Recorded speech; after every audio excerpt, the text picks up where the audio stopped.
গত ৭ December ধর্মনগরে বাগবাসা Indian oil কর্পোরেশনের petrol পরিবাহী ট্যাঙ্কারের শ্রমিক নিগৃহীত হবার কথিত ঘটনার সঙ্গে তার নাম জড়িয়ে দেবার বিষয়টির তীব্র নিন্দা জানিয়েছেন এলাকার বিধায়ক তথা ত্রিপুরা বিধানসভার অধ্যক্ষ বিশ্ববন্ধু সেন।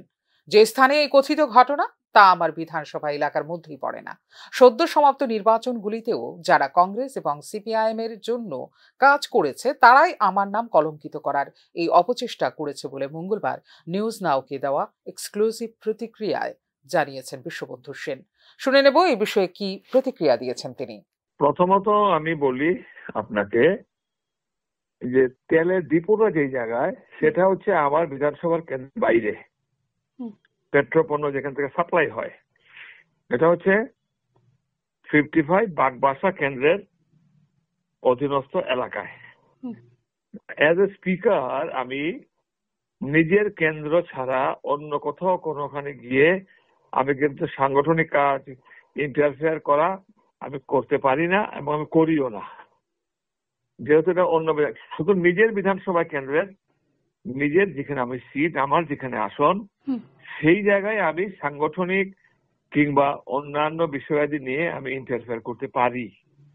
সুতরাং আমার মনে হয় ওই ডিপো এলাকাতে বাই রোডে যদি বাগবাসা যাই তাহলে ওই ডিপো তো হাতের বা পাশে পড়ে বাগবাসা যেতে গেলে, কিন্তু নামিও না, জানি দেখিও না, মানে ডানে ভাই ফিরেও তাকাই না।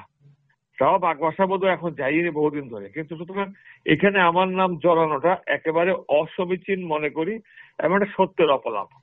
তাছাড়া কোন শ্রমিকের সাথে কি মারপিট হয়েছে, কি গোলমাল হয়েছে আমি জানবো কেমন করে? কারণ ওখানে তো যতটুকু শুনেছি পরে পুলিশ ছিল, প্রশাসন ছিল, তারাই তো সমস্ত টোটাল এভিডেন্স।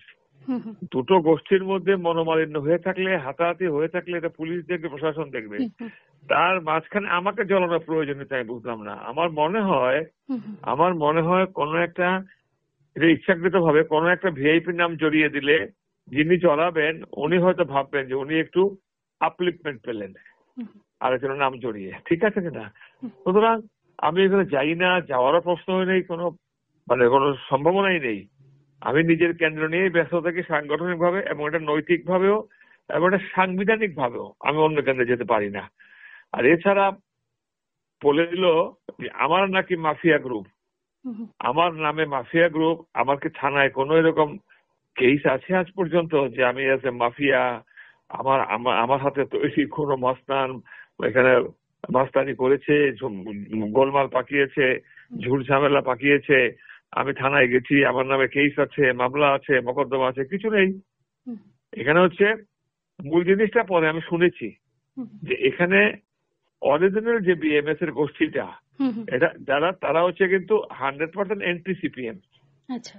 আর ওখানে এটা আমার শোনা, ওখানে যারা গোলমাল পাকাচ্ছে কিংবা যাদেরকে নিউ এন্ট্রি নেবার যে পসিবিলিটি তৈরি করেছিল এরা হচ্ছে, আমি এদেরকে বাই নেম চিনি।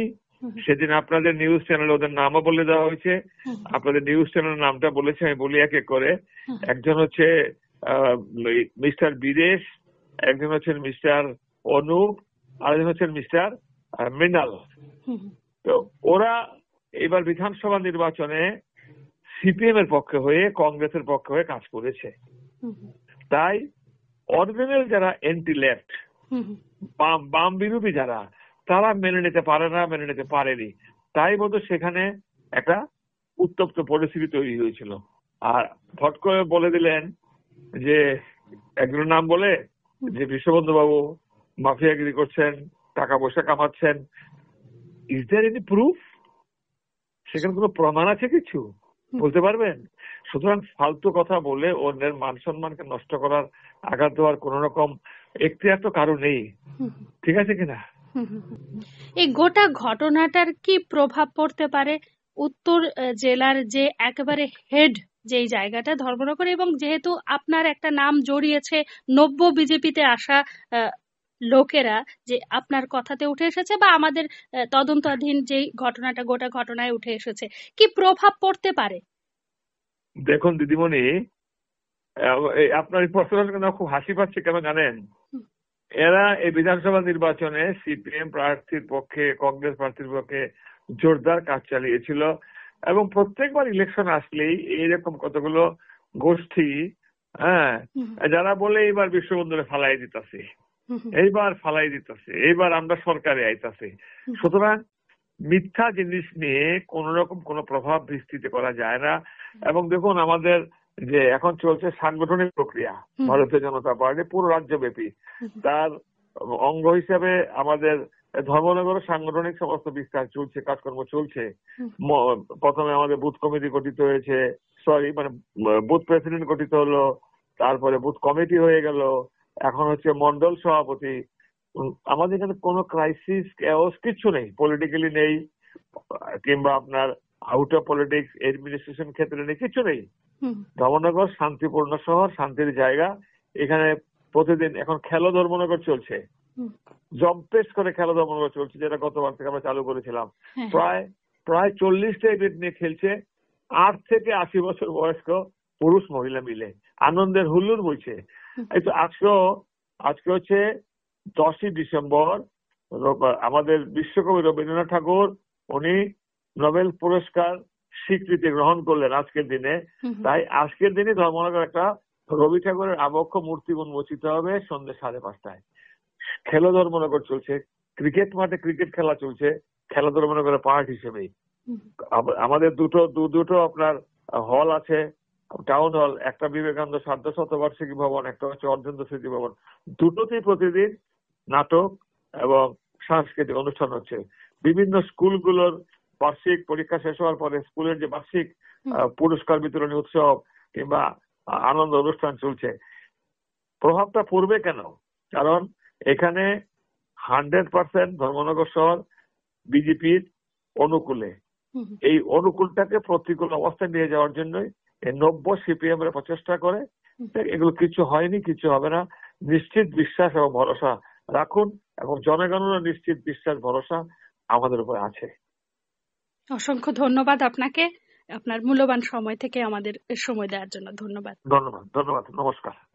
এদিকে ঘটনার মূল কুশীলব নব্য বিজেপি অসীম দত্তের আচরণের বিরুদ্ধে তীব্র প্রতিক্রিয়া ব্যক্ত করেছে ভারতীয় মজদুর সংঘ। ধর্মনগরের 4 বিধায়ক উনি, ধর্মনগরের মানুষ ওনাকে একটা নামও দিয়েছেন, প্রাণপ্রিয় বিশ্ববন্ধু। ধর্মনগরের উন্নয়নের জন্য ওনার কাছে সিপিএম কংগ্রেস কেউ উনি পাচ্ছেন না, যেই যায় সবসময় ওনাকে সাহায্য করে দেন, উনি সাহায্য করেন। কিন্তু আজকে ধর্মনগরবাসী গতদিন 7 তারিখ রাত্রিবেলা আমরা একজন ভারতীয় মজদুর সংঘের যে কেন্দ্রীয় নেতৃত্ব, ওনার নাম অসীম দত্ত, উনি এসে একটা প্রেস মিডিয়ার মাধ্যমে ওনাকে আজে বাজে যা আবল তাবল বলছে। তো আমরা সেই ব্যাপারে আপনাদের মাধ্যমে ধিক্কার জানাই। কারণ রাজ্যের রাষ্ট্রবাদী সংগঠন বিজেপিও বিএমএসও, কিন্তু একটা রাষ্ট্রবাদী সরকার থাকা সত্ত্বে উনি যদি কেন্দ্রীয় সেন্টার নেতৃত্ব হয়ে থাকেন, তাহলে উনি কিভাবে সম্ভব আমাদের অধ্যক্ষ শ্রী বিশ্ববন্ধুর নামে আজে বাজে বলার। তো আমরা ধর্মনগরবাসী সেটার তীব্র নিন্দা জানাই এবং ভারতীয় মজদুর সংঘ তার তীব্র নিন্দা জানাই।